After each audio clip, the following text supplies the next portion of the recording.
Support for Petri Dish is made possible by UT Health San Antonio, committed to transforming the health of the community through a team that tackles problems from every angle, doing everything it takes to bring each patient the best possible outcomes. From teaching tomorrow's healthcare leaders to translating research into new treatments, UT Health San Antonio strives to make lives better. Learn more at everythingittakes.org.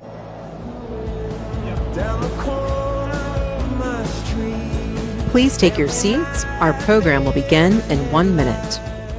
At the end of September of this year, the hottest ticket in town for scientists and researchers from around the world with an interest in genetics was to this auditorium in the Manchester Grand Hyatt in San Diego to hear some hotly anticipated news. And it was unveiled with all the drama you might expect from this type of industry event. Today, humanity is facing more challenges than ever. Heart disease, cancer, global pandemics. These are challenges we can overcome, but we need to unlock the full power of the genome. We need to sequence hundreds of millions of genomes to understand the full breadth of genomic variation and to identify disease-causing variants. Only then can we impact the leading causes of death. We need to impact the leading causes of death. That's a big promise. Sequencing hundreds of millions of genomes? Up till now, that's been a pipe dream. In the nearly 20 years since the human genome was sequenced, only 30 million genomes have actually been sequenced, but we are closer to overcoming these challenges than we have ever been. Because this isn't a dream. This isn't science fiction. This is the genome era.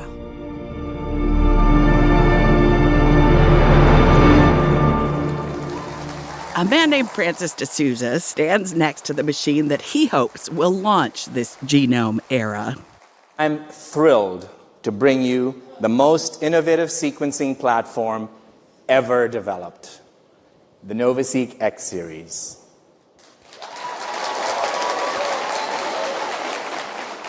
D'Souza is the CEO of a company called Illumina. It makes many of the machines that have been sequencing DNA for years. It controls about 80% of the DNA sequencing market worldwide. But this machine, the one everyone is crammed into this auditorium to see, is one of a series of new sequencers that is set to change the game. Why? According to D'Souza, not only can the sequencers in the NovaSeq X series sequence genomes twice as fast as their Illumina ancestors, that's 20,000 genomes a year, up from around 7,500. But, and this is huge, it'll cut the cost of sequencing from thousands of dollars per genome to around $200. That would make sequencing available to, well, almost everyone. Why is that a big deal, and what might it mean for you and your health? Let's find out. From Texas Public Radio, this is Petri Dish. I'm Bonnie Petrie.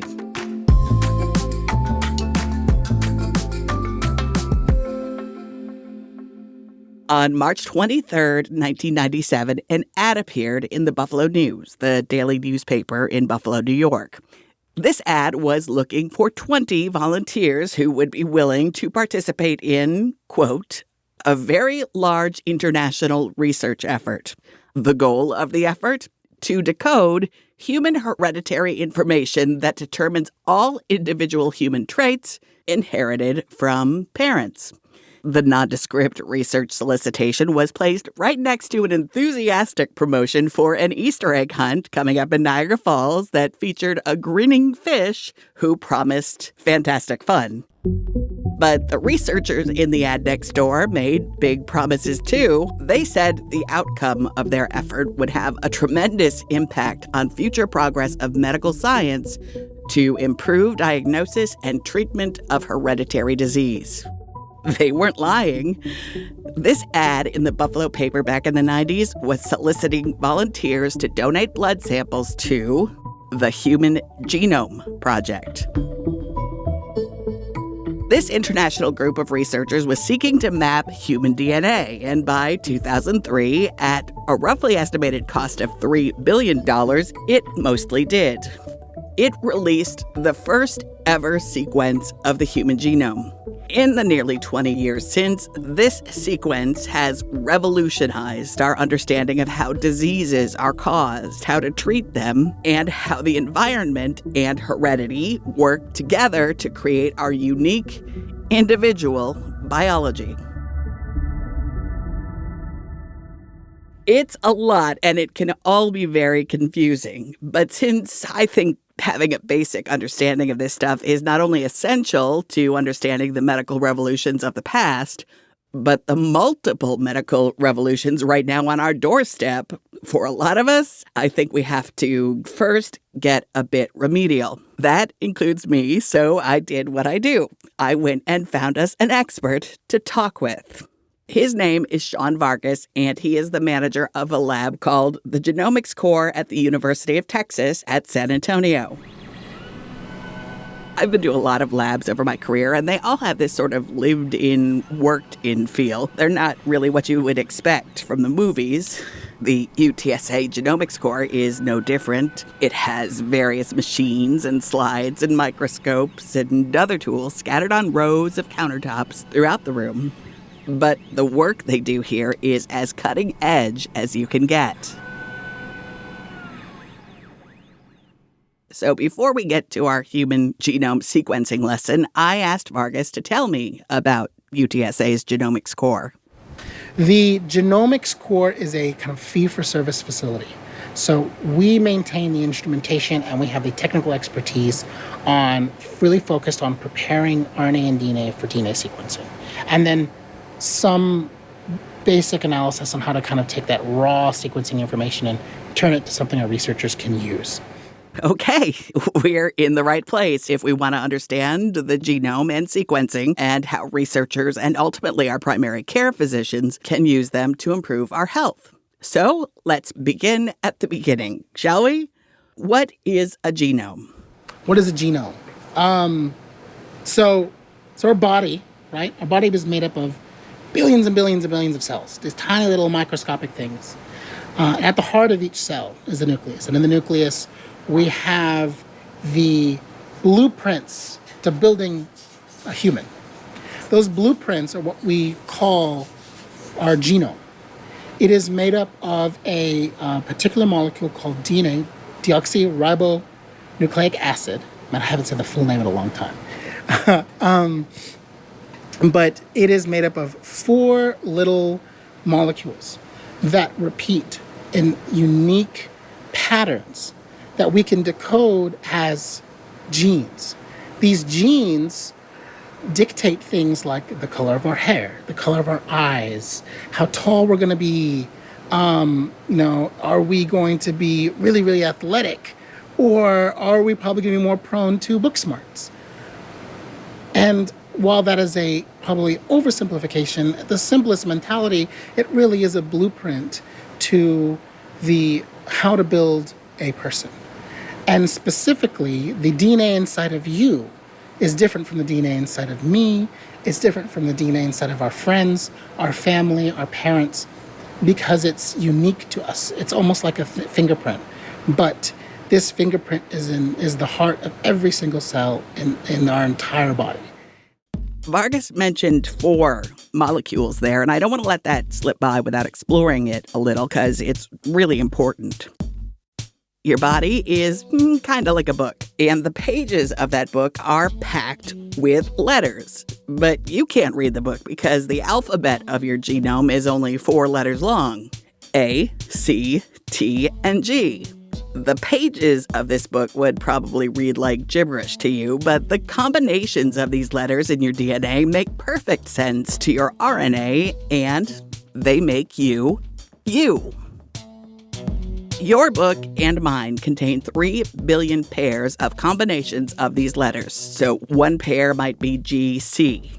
Another might be GG. Another might be TT or TA. The combinations are what make up your whole genome, your unique genetic code. And whole genome sequencing allows scientists to put your pages in the right order so they can read your genetic code. But our DNA doesn't work alone to make us uniquely us. That's genetics, and it's important. But just as important is something called epigenetics, Vargas says. Like many great things, teamwork makes the dream work. DNA is in the simplest set instructions. But depending on how those instructions are organized, what we call the epigenome, right, on top of just the instructions, how those instructions are organized, how those instructions are written can affect how those genes are made. I consider it the nurture of our nature. Our epigenome is essentially the way our DNA is arranged three-dimensionally inside our cells that kind of initiates genes to either be turned on or turned off, to be turned up all the way or turned down a little bit. Turned on, turned off, turned all the way up, turned all the way down. Epigenetics is the study of what happens when a person with certain variants is exposed to external forces that change the way the gene expresses itself. So what are variants? That's when those letters, G or T or A or C, are in a different combination than those in the Buffalo human reference sequence. The unexpected letter or combination of letters are variants, also called mutations. I think we've all heard the case studies of, two people having the same, say, breast cancer mutation. But one person develops it, and one person goes their entire life without any symptoms. And there's a lot of consideration in the epigenome playing a role, that just having a mutation is not enough, right? How your body is going to express that gene, if it expresses that gene properly, or does it kind of dial it down, that plays a huge role in whether or not you kind of manifest a really severe disease or you have a very latent disease. There are all kinds of things that can impact how our genes express themselves. Stress and trauma, toxins in the air, food, or water. Vargas says human genes are tuned into the environment, and if they recognize that something about that environment is a threat to our body, our body's going to try to do its best to mitigate that. And if it means completely turning off certain genes, completely kind of just shutting down whole regions of our genome to compensate for that stressor, it will. And if it has to do that long enough, it might never turn that stuff back on. It could lead to things like autoimmune diseases, where our body is reacting to a stimulant in an inappropriate manner, and that leads to developing something like Crohn's disease, rheumatoid arthritis, or the myriad of different cancer types. And that can become a part of your family's genetic legacy. Epigenomes can be inherited. So if you have a lot of stressors in your life, you could unknowingly pass those stressors on to your children and have them already pre-programmed to deal with the stress in the environment. But this is the thing about genetics and why it's so important to learn as much as we can about how we work. Get ready for this quote. Genes are not destiny. The epigenome assures us of that. Let's take, for example, the ApoE4 gene. There are certain ApoE4 variants that are linked with vascular dementias and cardiovascular diseases. It's not great news when you find out you have these variants. But if you find out you have variants that put you at higher risk for certain diseases, you can do something about it. You can get ahead of it. What do genes do at the heart of it? They make the proteins that make our bodies run, hopefully like a well-oiled machine or well-proteined machine. But a variant might change the way it makes certain proteins. We can see how changes in our genome will affect how well a protein can do its job, right? But it's not as simple as the protein isn't working alone. None of our proteins are Batman. They're more of an interconnected network where everything affects everything else. So let's say that protein isn't doing a job right then and there. If we can find something to change about your diet, something to add in, it maybe skips a biochemical step, that protein isn't necessarily burdened as much with having to convert things. And that it can still carry on in the rest of the biochemical process of filling whatever need that protein would fill downstream, later down into the next cell or in the next tissue. And that's what recent research found regarding the ApoE4 gene and fish oil. UT Health San Antonio researcher Claudia Setizabal looked at people with mutations to the ApoE4 gene and found that those with higher concentrations of omega-3 fatty acids in their cells had less small vessel disease. Now, more research needs to be done, but that suggests that people with these variants linked to vascular diseases, if they're good about eating fatty fish or taking fish oil, it may slow down deterioration of their small vessels, slowing down the potential onset of a disease like vascular dementia. Vargas explains how this happens. The mutation alone isn't what's hurting you. It's the fact that it's interrupting this biochemical process in your body. If we can find a way to kind of loophole around that biochemical process and supplement you with something to make sure that down the road, your body's still getting everything it needs, that helps to mitigate a lot of that, the symptoms from the disease.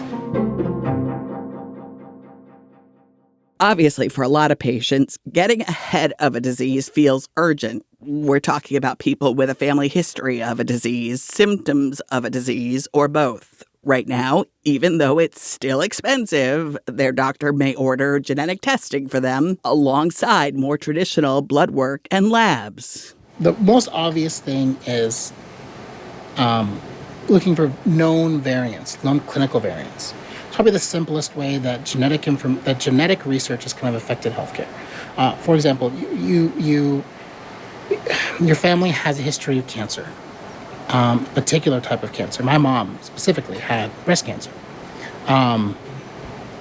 She went to go get tested to see if she had the breast cancer gene and to see if she had the variant that could be inherited. And that's the simplest way a lot of people understand genetics in healthcare. Do you have a particular mutation that could cause the disease or be the cause of the disease? Vargas says gene sequencing has also allowed doctors to adjust treatments based on their patient's unique genetic code. What's happened in the last about decade or so is something called pharmacogenetics, where we take a look at your variants, your genetic makeup, and we've after studying lots of patients' DNA, we link the variants or mutations that we may find to either severity of the disease or the success of treatment. And so pharmacogenetics is a concept in healthcare that we can take the genetic information and based on what we've learned over the years, we can say, hey, this mutation has had really, really good correlation with this treatment. So we think that if we give you this treatment rather than a different treatment, you're going to have a much better response and get better a lot quicker. But access to sequencing is limited. Your doctor might only recommend single gene testing or testing of a cluster of genes linked to certain diseases if you have symptoms or family history. That leaves a lot of people out who might benefit from a peek at their genome. Research has found that genetic screenings of up to 15% of people with no symptoms of disease found variants that indicated risk for a disease that could be treated or prevented if the patient knew about it. And there are a lot of people who go from doctor to doctor for years knowing something's wrong, but who never get any kind of diagnosis or treatment. Some of them might have their quality of life dramatically improved if gene sequencing was more affordable and more common. But at thousands of dollars a pop, I guess it makes sense to skip sequencing for apparently healthy people. We don't want to do it unless we have to do it. And I think part of that is, one, why do you need to do it if you have no reason to do it? Now, there's a lot of costs involved with it. Health insurance companies certainly aren't going to pay top dollar to get your genes sequenced if there's no reason to get your genes sequenced. But at $200, suddenly that puts genetic screenings within reach for many more people. Cheaper sequencing may mean down the line more effective treatments for more diseases more quickly for more patients. Truly personalized medicine. It's essentially just going to be, you go in for a diagnosis. And usually nowadays, you're just given a medication. And they see how it works. They say, call me in 2 weeks if anything changes, like if the medication helps or if it doesn't. Personalized medicine's hopefully going to take out that trial and error period. We can do something to where we say, I'm going to give you medication now for the symptoms you have now. We're going to run your tests. If there's a better medication that we can give you that's going to be more efficient, I'm going to update your script based on your personal genome. And hopefully it leads to more efficient healthcare and less guesswork. And a lot of people suffer from situations where you're very scared to question the doctor. So even if a medication isn't working, there's a lot of people who don't want to go back and complain about it. They just kind of suffer through it. And hopefully that'll alleviate a lot of people's suffering. But wait, there's more. Cheap, quick, whole genome sequencing could be used in other amazing ways to save lives, like in cases of sepsis. Sepsis is a huge issue in the country, right? It's infection of bacteria in the blood. The traditional way of screening for a sepsis patient is you take like 20 mils of their blood and plate it in a couple of different bacterial augers, and hopefully, fingers crossed, something grows. But it can take 2 days up to a week for something to grow. Meanwhile, your patient is sick and suffering. In fact, sepsis kills. It can rapidly lead to tissue damage, organ failure, and death. So it's a ticking clock. Imagine if we could take a blood draw, extract the bacterial DNA from the blood that's floating around in your body. Or let's say you have a pus or an abscess that's chock full of bacteria. Suck that out, extract the genomic information, sequence it. Not only would we be able to tell what bacteria you have, but we could look for antibiotic-resistant genes or markers so we know what antibiotics not to give you. So instead of waiting a week or so to find the right medication, trying different antibiotics out, we could sequence the DNA in your blood, the bacterial DNA in your blood, and give you the right medicine the first time. Really, imagine that. Sepsis kills about 270,000 Americans a year, according to the CDC. How many people could be saved by this? And for researchers, cheaper, quicker sequencing could lead to what some people are calling the golden age of genomics. What does that mean? What does that mean indeed? I mean, we've really been, as far as genetics and genomics has been going, we've been glass half full.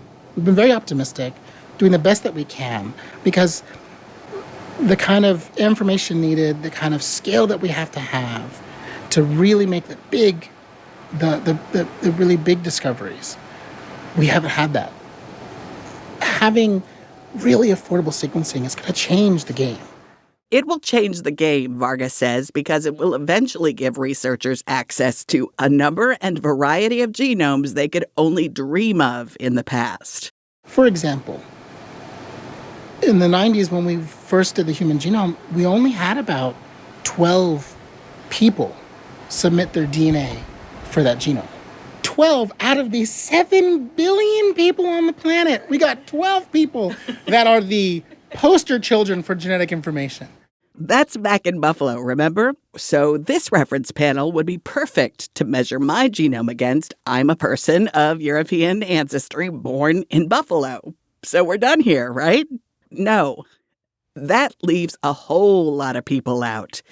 In fact, up till now, most info about genomic variants that may be involved in different diseases have been gathered from people of European ancestry, which means doctors may be making medical decisions for people of other ethnic, ancestral, and geographic groups using genetic information that doesn't apply to them, even though all human genomes are 99.9% identical. There's a lot of important as yet unknown information in that remaining 0.1%.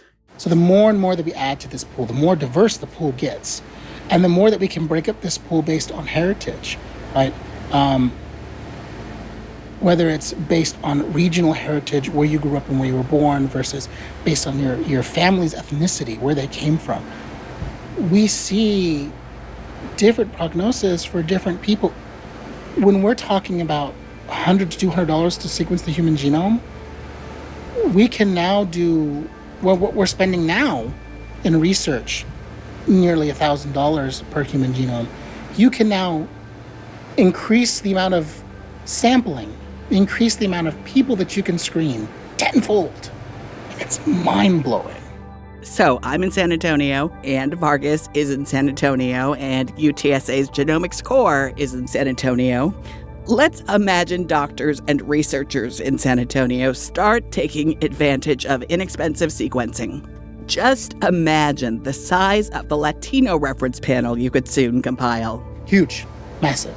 And not just a Latino reference panel, a San Antonio, Texas Latino reference panel. So we have this now a huge subset of whole genome of genomes from people of the San Antonio area, and you can then either whether you hit the pavement and just get people to answer surveys about where their families came from and their families came from, how many generations have you been in San Antonio? Did you move here from a different state or different country? You parse that stuff back. You can then take before what we've always treated as a bulk of information, as a almost bulk ground truth. This is the genome. To saying, this is the genome in the case of Harry, and this is the genome in the case of Sally. There are marked differences because of their backgrounds. And because of those marked differences, we can personalize not only their medicine, but even in some wilder cases, lifestyle changes that benefit them based on their genome. Now imagine the impact of assembling this type of information from people who live in every city and town in the world. What will we learn about the health of different people of different backgrounds in different places and how they respond to different interventions? The age of the genome is going to help us really kind of capture that, to quantify that. And in turn, we're not going to learn more about ourselves. We're going to learn more about each other. And it's just going to promote overall more inclusion and a mentally and physically healthier species. And it's exciting. Support for Petri Dish is made possible by UT Health San Antonio, committed to transforming the health of the community through a team that tackles problems from every angle, doing everything it takes to bring each patient the best possible outcomes. From teaching tomorrow's healthcare leaders to translating research into new treatments, UT Health San Antonio strives to make lives better. Learn more at everythingittakes.org. You're listening to Petri Dish.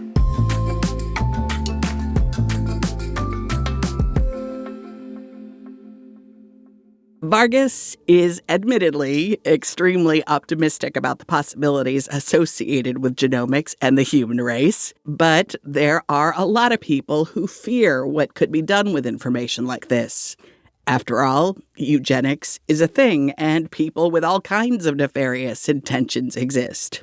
Vargas says he understands that fear. The human condition always fears the worst, especially change, especially new information. And in the sense that we're able to kind of codify each person, there could be a risk. But what I think is going to be interesting is that we're going to realize, in the specific sense of like people who believe in these pure bloodlines, that doesn't exist anymore. That we're going to start codifying the information, and it might start to get bad press, but as we do more and more and we get more and more information, you're going to start to see there's no such thing as pure bloodlines. There's no such thing as true nationalists that their family's been here for X number of generations and they deserve to be the rulers of the land. Yes, I think it's going to start to disappear, and I think that's why that my statement earlier. The more we understand of how we're different, in truth, the more we're going to feel connected to one another. Because I think one of the true things about people is that we're all different. None of us are built the same. All of this makes me wonder what medicine of the future will look like when I'm old and my daughter has kids of her own. I asked Vargas what he thinks, and he took me from science fact back to science fiction. I think we all laughed at the Star Trek scanners. They had like they'd take a prick of your blood and they'd put the tube in the thing and it spit out information. I think if anyone watched the new Jurassic Park movie, the character Dr. Sattler swabbed an animal and stuck the swab in a machine and got genetic information. And we joke and it's like, it's so outlandish. I don't think we're that far away from it. I still think we're at the point where the bulk of sequencing is going to be done in these specialized sequencing facilities that probably take samples from all over the nation. But 30, 40 years, who knows? We might have scanners where it takes a blood draw and it scans in about 30 minutes. It says, oh, you're positive for this particular deficiency. We need to give you this. And done. And the way of traditional lab tests and hospital tests are just considered old school. I think it's wild how much change is coming. To be clear, every doctor's office and hospital and lab in the land won't have low-cost sequencing available, even when Illumina starts shipping out the NovaSeq X next year or when its competitors develop and start selling alternatives. The actual sequencer is still around $1 million. It's going to take some time for $1 million machines to make a difference.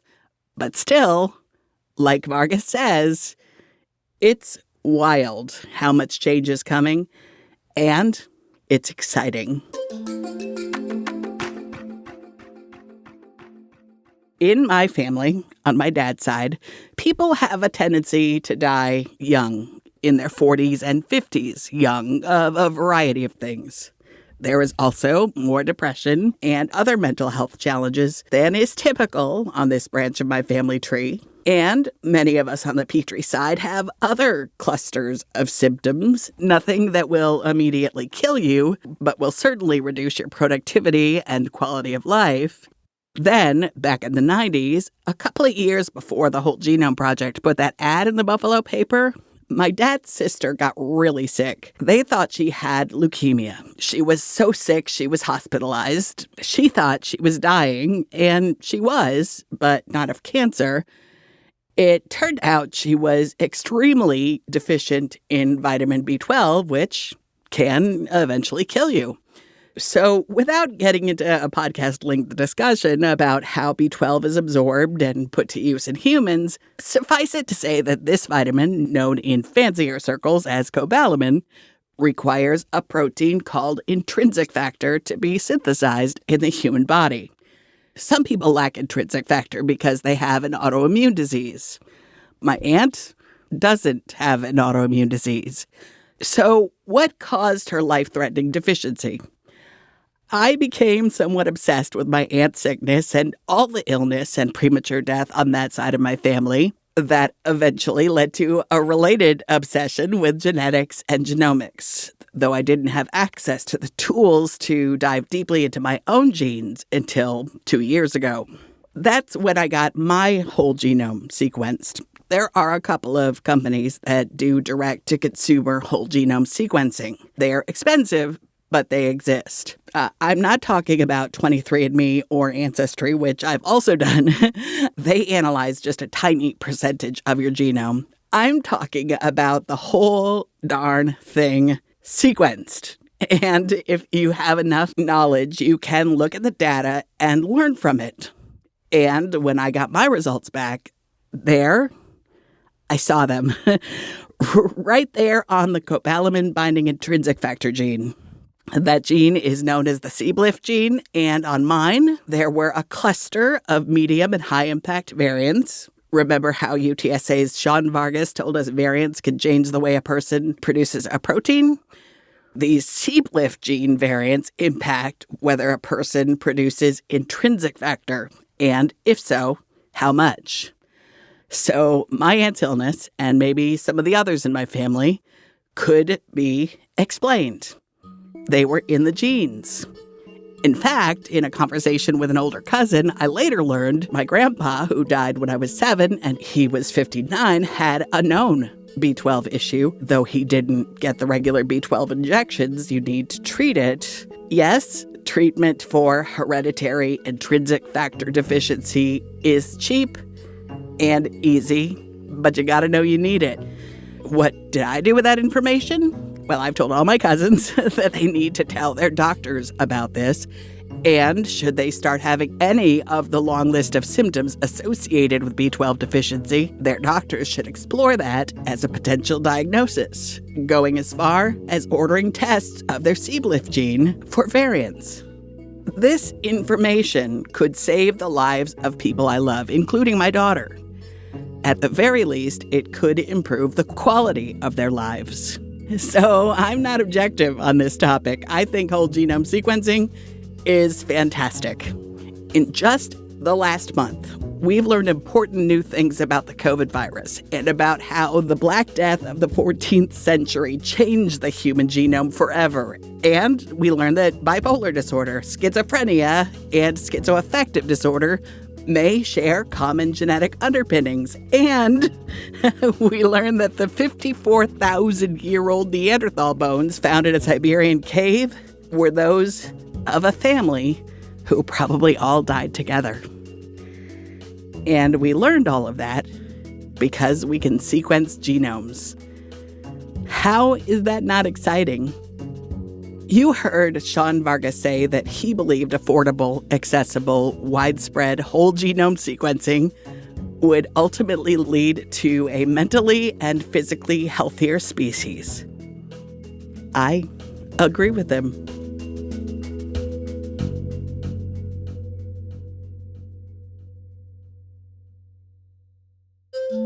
This episode of Petri Dish was produced by TPR News Director Dan Katz, Jacob Rosati, and me. Jacob Rosati is also the person behind the original music and sound design on this show. Petri Dish is a production of Texas Public Radio.